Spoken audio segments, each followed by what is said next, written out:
Yeah, thank you, Rob. Good morning, everyone. It's good to see you all in here today.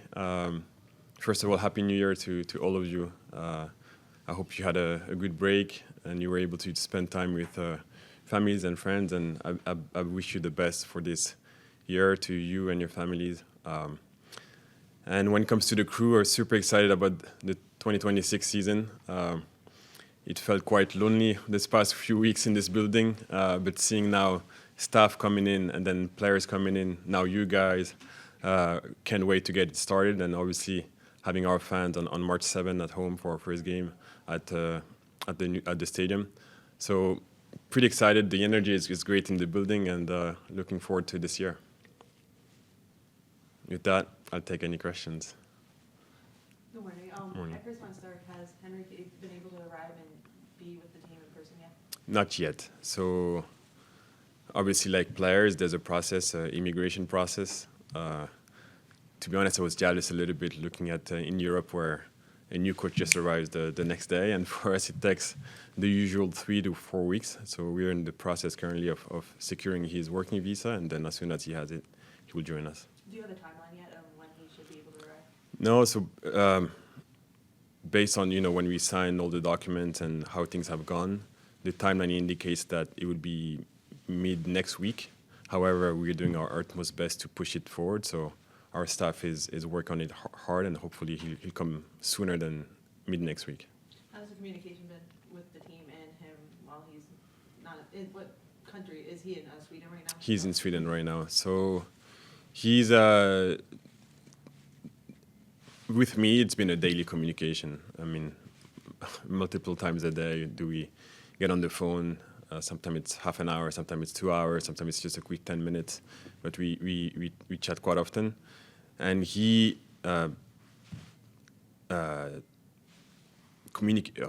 talked to all the players, or at least the majority of them. So he made the effort of trying to connect with them, whether it's just a quick hello or just knowing to get to know them more. Just because obviously he's not here today. But I appreciate the fact that he went out of his way to try to call every single player on the roster, and that's what he's done. What coach do you have right now, kind of running the trainings that you've had here in MLS so far? Yeah, so it's not official yet, but we have hired Laurent Courtois, or one of our assistant coaches. So he's the one running the sessions, and Laurent's been at our club before. He was a head coach in the league, so we're super confident, and the players also as well are bought in. He's running sessions that Henrik is putting in place, so it's easy. To be honest, it's not been an adjustment for our players. You ended the season with a lot of injuries, and I was just wondering if you have any updates, starting with Abu Ali. He had the ankle injury. Has he fully recovered from that? Yeah, they've fully recovered from the injuries. I mean, some were quite late. I'll give you an example of Taha Haboun, who had a surgery towards the end of the year, so he's in the process of coming back.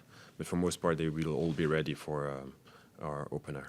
Including Mofarzi, I saw he had a surgery as well during this holiday. Yeah, so same thing. It's similar to Taha. These are very, very tricky. The sports hernia surgery, it's a trend, unfortunately, in our sports that's growing. Even when you look at overseas, a lot of players have such surgeries, so they're very tricky.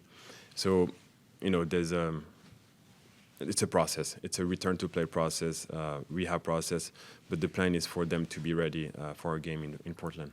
And I believe you've signed over this past week 5 of the young players from the academy, and brings your total, I believe, to 30 players on the roster. Just what was the decision to sign those 5 players and skew kind of younger with this roster? Yeah, and we're not done yet. But those kids have shown, I'm saying kids, but they're, some of them are 20 plus.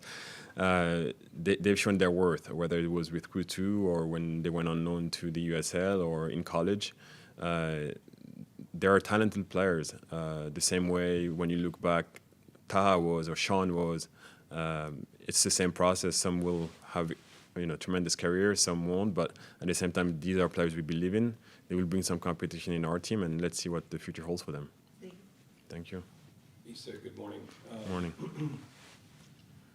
In relation to signing the younger players, can you help us understand how those decisions were made in relation to having Henrik on the contract that you have him on? Specifically for those players? Yeah, sure. I mean, was it a group decision to sign the younger players and get them going in the first team system, or was it, was it just a decision you told them, hey, look, this is what we're doing? No, so for these specific players, these are players that obviously we have had in front of us for the past years every single day. So we've seen them. So it's not a Issa decision. It was a collective decision with our staff, with the former coaching staff, with the current academy staff. So it's a collective decision, or evaluating those players and trying to pick out the best. So these were decisions that were already made. And when we communicated with Henrik that this is the plan for them, and he was super excited to have young players like that. So I have to ask you about the colors on the training top you're wearing. Are we going to see more of that from the players this year? I believe so. I think it's, again, don't quote me there.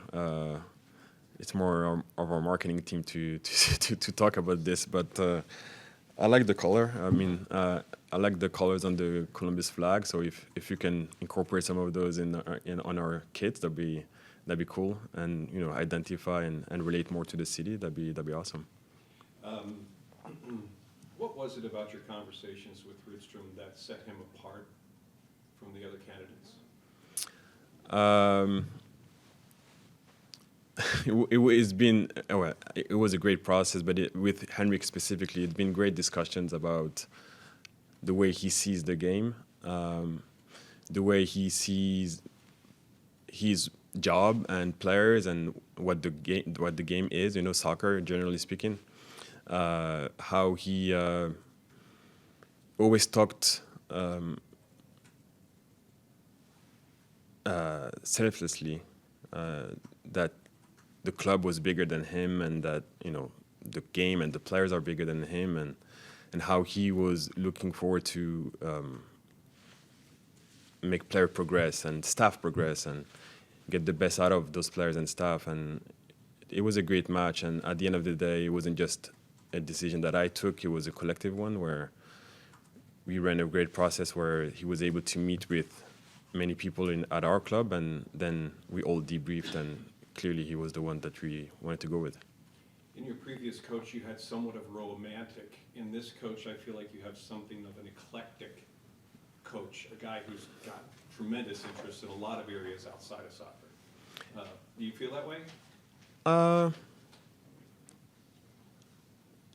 I'd say Henrik is also romantic, and I'd say Wilfried was also eclectic. So I would say they're, in a way, they're kind of similar but different. But no, at the end, as much as Henrik is eclectic in having other interests, at the end of the day, he's also a, sorry for my term, but he's also a soccer junkie. He lives and breathes soccer. So yeah.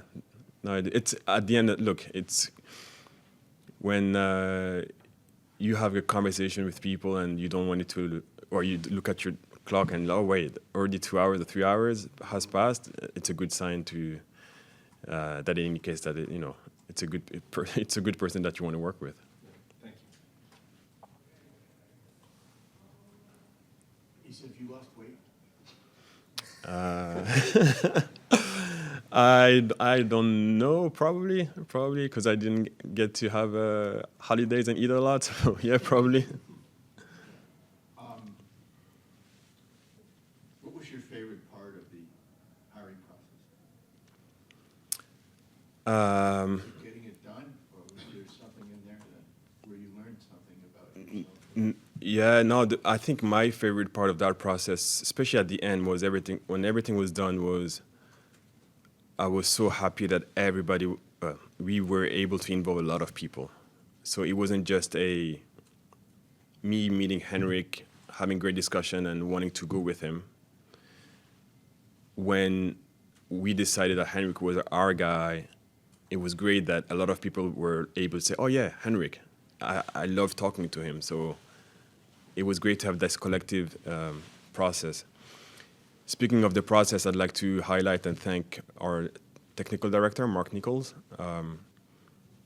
back in 2022, he's the one also who take a good chunk of the coaching search, and we went through a diligent process, and he was instrumental in this, and this time around again, with the help of Mark, we were able to run again a very diligent and calculated process where we took our time. Obviously, it was time crunched, but at the same time, we didn't want to rush. We wanted to get the right person because that role is so important. It influences more than just the 11 players on the field. It does have an impact on, maybe I'm over dramatic, but on a city. We'd like our players, our staff, our fans, and our city as a whole to rally behind that coach. So we believe we found that in Henrik. What will fans see from the team stylistically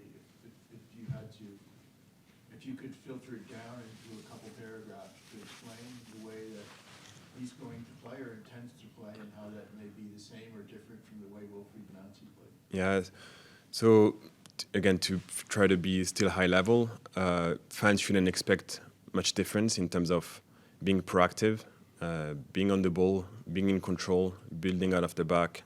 So don't expect us to all of a sudden change our style of play dramatically. What we can expect as maybe being different is, yes, a lot of tactical nuances, but also being more direct in attacking the box, in creating chances, in pressing with more intensity. But ultimately, what I'd like to tell the fans is just expect the Crew. Personally, when I first joined this league, when I was watching the Crew, they played a certain way that was entertaining. Then played against Greg Berhalter, and his teams were entertaining and had possessions, and that's what we've done also this past years. And that was one of the main criteria into this process, is that we can't deviate too much because we are the Crew. That's part of our DNA in the way we play. But at the same time, we needed a spark, and I think we found that in Henrik. What has Henrik asked you for personnel-wise? For instance, I'm curious, he being so successful on set pieces in Sweden with his teams in Kalmar and Malmo, you don't have any tall people. Has he made any specific requests for different players? And second part of the question, he says, where are you with player acquisition? Should fans expect some incomings over the next little while here before the season starts? Mm-hmm. So to answer your first question, in terms of personnel, when we started, digging into our roster with Henrik, just high level as well, because we didn't go into detail of each single player and their strengths and weaknesses. But as a whole, when we asked Henrik, so what do you think of our roster? He said, I love it. He said that he sees that we have players that fit the way he wants to play, that have the skill set and the attributes. And he said, I'd be very excited to work with this group. So we didn't need that validation from outside, but it was reassuring and gratifying to hear his feedback and also the other candidates' feedback on the players we have internally. So he didn't go into specific in exactly what he needed, whether it's tall players or set piece takers or whatnot. Something that we'll do later. And so it gets me to your second question in terms of players acquisition. Again, we want to be smart, patient, and diligent. We were able to acquire Sekou Bangura, a profile that we needed, and we're excited about bringing him on. But at the same time, if there are opportunities to bring players that we really need and it's a necessity, we would do it in conjunction with Henrik. But I want to also be smart and want to take you back to 3 years ago when Wilfried first came, where it was the same thing. Wilfried wanted time to assess our roster. And at the time, I believe we just added, of notable players, we just added, it was Christian Ramirez. And then later on, with Will Sand's injury, we added Malte Amundsen, but we didn't do anything until the summer because we wanted to give the new coach time to assess our players. And clearly, there were players that didn't fit under the previous coach and fitted then, and then vice versa. So it's the same thing coming to this stage whereby Henrik has an idea, wants to see players to the point that there are some players that were playing at specific position, and he wants to see them at other position and try, and based on that, then we will assess. That being said, if there are opportunities to strengthen our team, we will do it. So you have nothing incoming at the moment. We shouldn't expect anything. We're working on some positions, yeah. Again, in conjunction with Henrik. Thank you. You're welcome. I just wanted to clarify Brianna's question about the injuries. Is everybody healthy to start preseason, just in terms of what we should expect? Yeah, so healthy. If you ask 100%, most are. But then I just mentioned Taha is not there yet. Mo is not there yet. But again, the goal obviously is Portland. So for Portland, right now we're trending that everybody will be healthy. But currently we have a very strong group except those two, yeah. The visa process, we hear about that a lot. Could you walk us through what that is for people who have never dealt, you tell people it's delayed because of visa issues. Yeah. Like, what does that mean? Yeah. You've experienced it.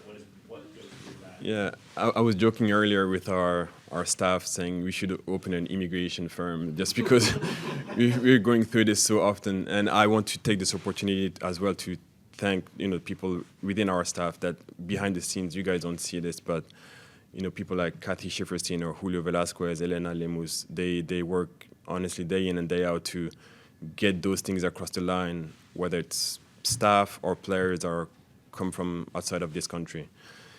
It's a long process, and I've been through it multiple times, and you have different categories of visa and so on and so forth.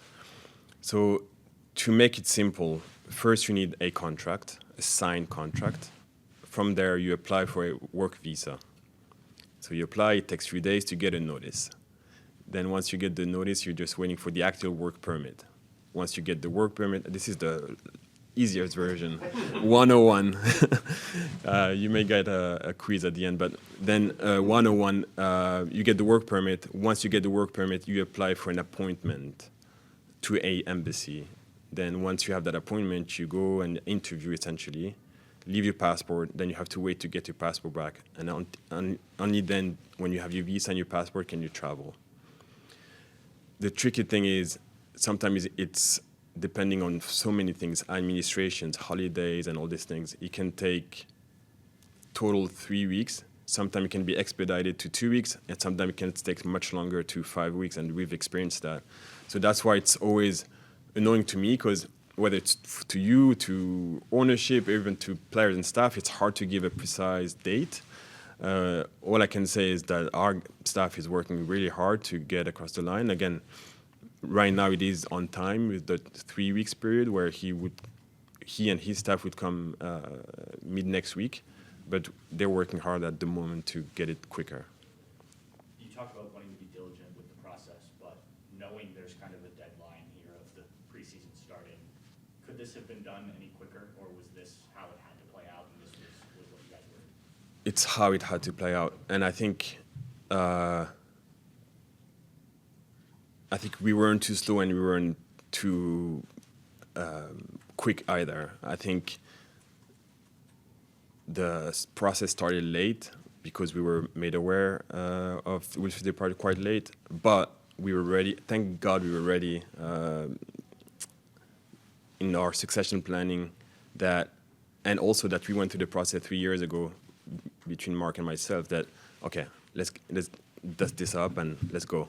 So I think he took the time that he needed to take, and ultimately, if we were not confident in Henrik, for example, and we weren't sure, we would have still waited, I believe, because the biggest mistake would have been for us to just say, okay, let's take this guy because we need somebody and rush. Thankfully, we were able to get the person we wanted, and it took the time that it take. And through this process, we learned a lot as well. And I'm not going to name anyone, but I'd like to thank also all the candidates that went through the process, because we were able to meet tremendous people, and what they presented, we learned so much that it will help us in the future. You mentioned Mhm. I know there's some guys staying, new guys coming with them. Just when you're building a staff like that with kind of different parts from different places, Mhm. how much do you think that having guys here that were familiar with the club, new ideas coming in, somebody who's been a part of it before coming back, like how does that makeup work in your mind? Why is this the right? Yeah, I think honestly, I think it's a great mix because you're not stuck in your ideas and the old ways and this is how we do it in MLS and you get new ideas. Uh, Ultimately, Henrik also agreed that we needed to have someone with MLS experience to understand, hey, we play in New England on turf and we play against this coach, he likes to play this way, and this player is on this team. So we needed an MLS experience, but at the same time, honestly, it's an opportunity, it's an exciting time for us and for players that are looking forward to get something new, something fresh. So that stuff is eclectic, which is great. And ultimately, it's just putting good people together and they'll be able to collaborate and do great things. And again, through our experiences past few years and through even the interview process, we also learn, okay, maybe we need to change the way we're structured. Maybe we need to add some specific coaches here and there. So that's what we're working on right now. You talked about the way the crew plays, the DNA. Do you also believe that a team takes on the personality of its coach? And if so, how is this going to look different than Wilfred? Yeah, you're absolutely right. I mean, that's the reason why there are coaches. I mean, right now there are articles out there saying soccer don't need coaches. No, you have so many examples, Rob, where you have a roster, you have a coach who does tremendous thing with the exact same roster, and a new one that comes in and doesn't do well, and vice versa. But the players haven't changed. So yes, you have to have the coach that brings his energy, his ideas. How is this going to be different? Henrik is totally different than Wilfried. Yes, you have core principles. We just, first of all, as a person, and you get to meet him soon, you'll see that they're different. And also the way he wants to play is also different. So there are things that he sees currently in the way we play, and it's like, this is not how I am and how I want my team to play. And it's no different than Wilfried. Wilfried, the way we play reflected him in a way. The way our team is going to play will reflect Henrik. So yes, a coach has a big imprint on how a team plays. But at the same time, we have to think of the crew, is it the right side? Yeah, it is. Of the crew, that we cannot bring someone that will just disrupt what this club is about and what our fans are expecting. So it was important to bring someone that fits this club. You said you want to be a little more aggressive. Is there a fine line between being aggressive and a risk taker? Is he maybe more of a risk taker?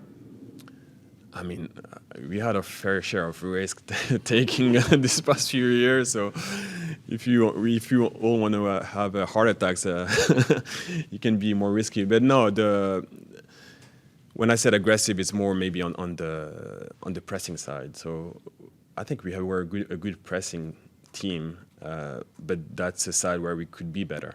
And even talking to players and staff, it's something that we all recognize that it's an area we can be more aggressive and winning the ball more and higher. And don't get me wrong, we were good. Can we be better? That's the question. Let's take a few more. Issa, as you talk to Henrik and you get ready to start this preseason, what are the things you kind of lay out as with February 21st as the end goal that you're looking to see and progress through with the team? Yeah, so again, it takes me back to also 3 years ago where our players were so engraved in playing a certain way that you had to change, but little by little. You can't just throw everything at them. The great thing about this is Henrik, seeing the way we played, he recognized that there are a lot of good foundation in the way he wants to play that are already existing with our style and also our players. So I'm sure he's going to come in, want to impose how he wants his team to play, but at the same time, it will be little by little. So yeah, I hope that answers your question. Yeah, and then with such a strong returning group, what is it that is exciting to you about the start of this preseason with new coaching and what the team can accomplish going forward? Yeah, so so yesterday was the first time I saw the players again. Whether I saw them in the cafe or on the field or in the gym, and every time I was seeing one of the players, I'm like, oh yeah, we have this guy. Almost like you forget in a way, but you get excited. You get super excited about, okay, no, we have a strong team. We have. I'm not gonna name them all because I don't want to go into details, but we have strong players. We have a strong team. You can see on their face the excitement that they have and how they look forward to this new season. And I think that spark will get the best out of them. So, yeah, we have a good team, but at the same time, I'm not gonna stay here and say we'll stand still. We'll still try to bring players to have those good players in the building compete at training because they have a spot to fight for. So the plan is to bring players, but at the appropriate time. Just one from me. Issa, what was the biggest thing you learned from this whole hiring process? This is the first one you've done as a GM yourself. What was the biggest thing you took away from this whole process?